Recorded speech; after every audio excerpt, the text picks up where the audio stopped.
Hello, Harstem and company. Greetings, and thanks for choosing me. You're welcome, buddy. I think Hydra's DPS is way too high, and the Zerg transition to late game is more smoother than the Protoss in general, thus making PvZ to some kind of mid-game pushes, or early game adepts all win. Because if you stay too long, you can get destroyed, like me, in this replay. I had more upgrades and better unit composition in general, got my expansions in a fair time. Definitely not perfect. Attacked when I got the advantage, and did some mistakes too. Maybe I did throw up a little bit. He played well, and I kinda suck a lot. But Hydras are still too OP in my humble opinion. Sorry if my English is bad, like my gameplay. Exterminator, Diamond Protoss, NA. Couple of interesting things there. He seems to be self-aware, that he does make some mistakes. He accepts that he makes mistakes. He says, I'm not perfect. Are you perfect? As they say, never throw stones if you live in a glass house. I'm not sure how that's applicable here, but don't forget that. Now we have the probe here moving out. Standard scouting timing. We have a... Look at this. Builds the gateway with this probe, then waits until he can build the Nexus and the Cybercore with this probe. Now you could say, this is brilliant, because you don't need to do very much. But this is similar. Imagine this scenario. You're a father or a mother. Just a hypothetical, okay? I know loads of you probably don't have kids. But if you do, you at some point you'll need to drop your kids off at school. When you drop your kids off of school, quick tip, they will be doing things for themselves. You don't need to stay there until they finish school again. Especially you, Exterminator. This probe could have been mining 15, 20, 30 minerals while this gateway is building, and you're waiting for minerals for your Nexus. You could also sit in your car for 8 hours. It's like, man, these days go by real fast. Just reading the newspaper or Twitter, your Twitter feed, refreshing it every 3 seconds. Ooh, still no good tweets.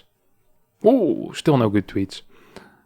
I don't quite think that is the way to move forward, though. So, just send them back, alright, buddy? Why is this Cybercore so late? Pylon, and no assimilator. So the way you're supposed to play is you get 20 Nexus, 20 core, and then you get 21 assimilator, 22 pylon. This guy went something completely different. I have no clue what the build order was, but as a result, his Cybercore is going to be delayed. His gateway is way too fast. This makes absolutely no sense, okay? This absolutely makes no sense. Because with the warp gate, what you want is you want it to finish the same time as your second gateway. Well, you want your second gateway to finish the same time as warp gate. And that's definitely not going to be the case here. That's a real issue, actually, okay? I do not like that. I do not like that, because initially you just want to be producing from your tech structures. So that's why you get Gateway, Cybercore, then you get Tech, you get Twilight, you get Robo, you get Stargate, and you're investing money into that. And then once your Warp Gate finishes, your second gate is coming into play. Not before that, not after that, okay? Right now his tech is just super delayed for no reason. Usually your first Oracle would probably be pretty close to being done. We're talking 20, 15 seconds away. He just starts his Stargate right now. That's extremely late. That's not good. Gets a battery. Okay, he lost his scouting probe or sent it back too fast. And so he isn't aware of this third base, which is, I guess, somewhat understandable. That he then builds a battery, but it shouldn't be necessary if he just had a quick Oracle. Because then he's just going to be safe against most things. But we can forgive him for the battery, okay? Now, usually what you do is after this, you get a Nexus at around this timing. And from there on out, yeah, actually, you just get a Nexus. And then you get maybe secondary tech. You get your Robo, you get your Forge, you get your Twilight. If you want to play double Stargate, you can go and play double Stargate. Like, there's really many options that you can go for. But I'm afraid we're not going to be seeing that here, are we? First Oracle starts building at the point where my second Oracle is basically done already. This point I would have killed like 10 workers. Roach Run goes down at a good time here. Evo Chamber went down at a good time. It's looking pretty good here for Yoda Eater. I like his build order. His worker count's a little bit low, but I can live with that. He probably should have one more queen. I can live with that. That's okay. Okay, we have 4 adepts here shading in. Now let's see what he's going to be able to do here with these adepts. Okay, so you have 1 queen over here. We have 24 links being built right now. So Yoda Eater's definitely going to be ready for that. Now, the beauty with adepts is, of course, that you can make decisions based on what you see.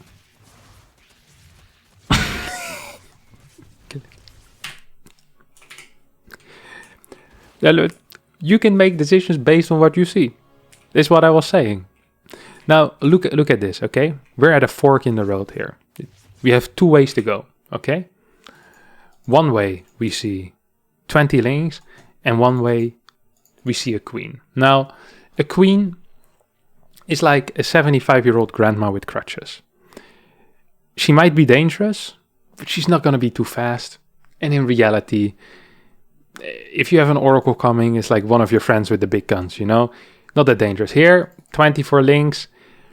It's the other side of the road. It's like, see 5 guys with guns and holding a sign, I want to shoot you. It's like, I'm probably going to go the grandma's side, you know? Just, it personally is what I would do. Does that mean that I condone violence to old people? No, absolutely not. If you beat up a grandma and then you say, Harstem told me to do it, I will deny that. And this is the little disclaimer that I have for that. So absolutely don't do that. Now, finishes the shade. Predictably loses everything. Kills what? 2 adepts? No, 4 links. Kills 4 links.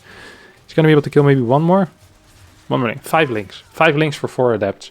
Now, let me remind you that a single ling is 25 minerals. And a single adept is 100 minerals and 25 gas. So that's what we call a bad trade deal. A very bad trade deal. It's a non-approved trade deal, even. A follow-up is... What's this? 6 gateways, robo. So he's going to be going into a 6-gate robo push afterwards. This was kind of popular before, where you get like 3 oracle, 1 phoenix, and then you get 6 gates and you push with 1, 2 immortals, prism, and you can get very strong timing pushes. Not as common anymore these days. Not as common anymore these days, but... Wait, what? Twilight Council? Okay, this is not a build. I mean, if you want to attack after this, you should have taken a 3rd base before getting 5 extra gates. If you invest in infrastructure this early, you need to start using it this early. Otherwise, it could have been an extra base. That's the entire point of the game, is that if you get buildings, you should use them, basically. After 3 base, I can forgive a lot more. But pre-3 base, no. Absolutely not. Okay, so goes in with another oracle. Uses infinite energy, basically, here. 35, 34, nice. It's like getting your electricity bill and then wondering why you're paying so much because you left the lights on in your house for the entirety of the month. It's like, oh, that's a lot of money. He's going to be the same when he looks at his oracle. He's like, oh, why don't I have any energy left? That's weird. I really thought oracles had more energy. Maybe I need to charge him by flying him around. That's how you get these weird myths on the BattleNet forums. 7 overlords on the way, man. It's Elaser over here. Charge, Forge, Immortal. Okay, yeah, this is actually just not a build order. He's just doing things at this point. Yeah, that RoboBay. Just add it as well. Just keep him coming. Maybe 2nd Forge and a 2nd Cybercore. Start the Fleet Beacon as well. Then we have all the buildings in the game and we can continue it up. 3rd base, nice, okay. 3rd base, about 3.5 minutes too late. No, just 3 minutes. Just kidding, guys. Not 3.5. Just 3 minutes. Follows up with Phoenix, because his initial air harass was so successful. He killed exactly 1 drone. He was like, I managed to do that with 2 oracles. What if I also built 4 phoenixes? Now let's have a look. His control so far has been absolutely fantastic. Gets 1 drone. Gets a queen. Almost gets a queen. Loses a phoenix. Almost gets a queen. Oh. Loses 2.5 phoenix and got a drone. So 2 drones. He invested about 1,500 resources, maybe 1,600 resources into the oracles, phoenixes and the Stargate. He managed to kill 2 drones and damage 1 of the queens. This is like building 4 battle cruisers and then Yamatoing a spore. And then letting them die. It's like, that's not quite worth it, buddy. I'm sorry. Meanwhile, RoboBay being used absolutely brilliantly. See, no Colossi coming out yet, no Disruptors either. Worker count is a little bit low for 8 minutes in game. Usually you should be thinking about going up to 75, 76 at this point. Our mate here is 47. Takes us a 4th base. Okay, just as a quick recap. He went into 6 gateways, didn't use them, then built a 3rd base, started using it gateways, and then got a 4th base. While not being saturated on the 3rd yet. This is something else. Something else. Oh, this is also good. Oh, this is great. Okay, so he's getting the thermal lens right now while getting disruptors. This is like getting a degree in arts and then start working at the Starbucks. It's like, it doesn't make a lot of sense, you know? Why did you get your degree in the first place? Congratulations, you're now 80k in debt. Like, it's not a cheap upgrade, you know, the thermal lens. You gotta think about getting that. That's just not an easy decision. You gotta consider all your options. Like, is there any better options here? Double Phoenix. Not sure what he's doing, but I'm sure they've done lots. They got 1 kill each already now, so that means they probably either killed another Ling or they got an Overlord accidentally somewhere that was idling, and then without looking he killed it. Built an cannon? No. This is a good cannon position. You guys thought I was going to make fun of Exterminator for this, but no. This cannon position is good. Let me explain to you why. This area is very difficult to move through. It's kind of tight. If you have cannons here on the left side, it's going to be semi-covering your ramp, at least with detection and with some damage output as well, while still allowing your army to move in position easily. This is a good cannon. It has the Harstem, ping, seal of approval. Next, sends out a Zealot, sees the move out, this is good, tries to walk into position.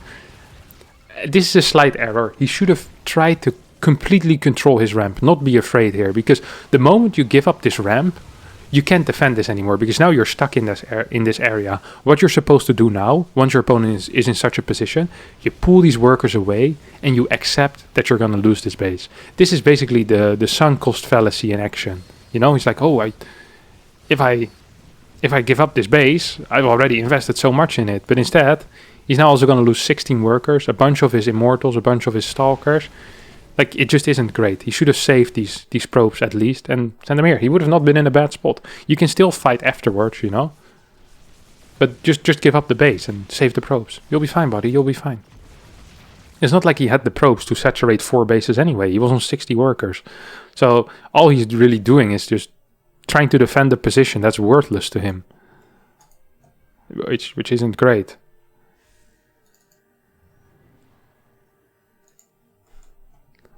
Uh, 13 Banelings on the way. I haven't seen the Hydras much in action yet. I feel like these Hydras haven't really been it. You know what I mean? It just really hasn't been it. I see.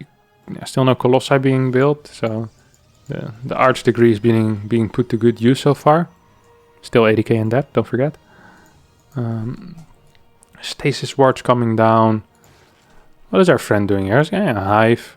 I should probably be looking into getting that seismic spines relatively soon, that upgrade. Maybe some adrenal glands as well. I mean, he has good upgrades for his melee as well. He's getting +2. He's going to go up a couple more drones. Retaking his gases.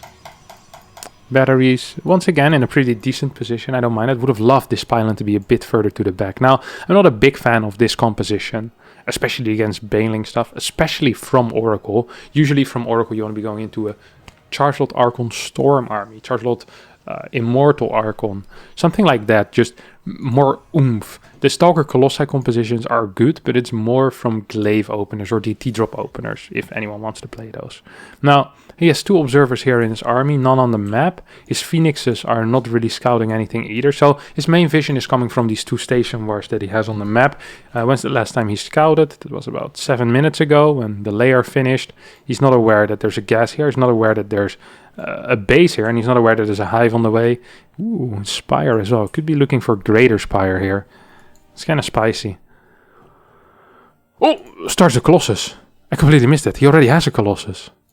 So he just got the... He was like, alright, I'm done with Starbucks. I'm getting an entry job at my local college. As an arts professor. Congratulations. You're making in the world. Still 80k in debt. Adaptive talents being researched. Storm. Armor upgrades. We pretend like we didn't see it, okay? Quick Ling run by, sends his entire army there. The classic 1-2 punch. Moves the rest of his army straight into the fort. And kind of gets caught out of position. These banelings are just going to kill everything, aren't they? Yeah, no pull on the workers. I feel like the Hydras haven't really contributed too much yet to the fight. And also I feel like all of these fights have honestly been very good cost, or at least cost efficient. Or semi-cost efficient for the Protoss, no? Yeah, he's just up by 3k resources lost. So I'm not quite sure how he's complaining about the Hydra. Like, he just mined less. Like, he's down 60 supply. Which, that's about 2.5 to 3k resources. And then he's basically down 6k mined resources, something like that. It's like, yeah, no wonder you're losing the game. It's looking terrible for you because you just have no workers for the entirety of the game and you're not mining anything. It's like a big surprise. Now, this move out, I can see this, right? He's desperate. He has a pretty big army. He has nice upgrades. He did say that I completely out-upgrade him and got a better army. I mean, quality-wise, you probably have a better army, but quantity-wise, like, you just don't have that many units. Hello? The good old Disruptor move command. Double Disruptor ball in the same spot. Hits one of them. Sends the second one forward. He just lost 2 Disruptors without hitting anything and still almost wins this fight. I don't understand how you can complain here. He did lose this fight cost efficiency wise though. I have to give him that. Now what's gonna happen? If this turns into, okay, yeah, he's just gonna build Broodlords. He's just gonna build Broodlords, that's it, no? He has nothing. Some Stalkers, it's pretty decent upgrades. So in this case, what you want to do, if you think your opponent is gonna be attacking you, send a Zealot run by and look at this. Whoop, whoop, whoop, like this. 3 Zealots here, 2 Zealots here, 2 Zealots here. And sure, maybe 1 or 2 will get killed, but it at least forces your opponent to go back home and it gives you time to react to whatever threat is coming to you. And I mean, he's getting good upgrades. He has good upgrades on the way. He's playing against someone that's on 2-1. No carapace upgrades whatsoever. So yeah, I'm kind of liking this position. Like he's not winning, but it's very, very playable. And that's something that people often overlook. They'll be like, I got so far behind. Sure, but this is a very playable position. This is a position where I'd be like, well, I mean, it's not great, but it could have been worse, you know.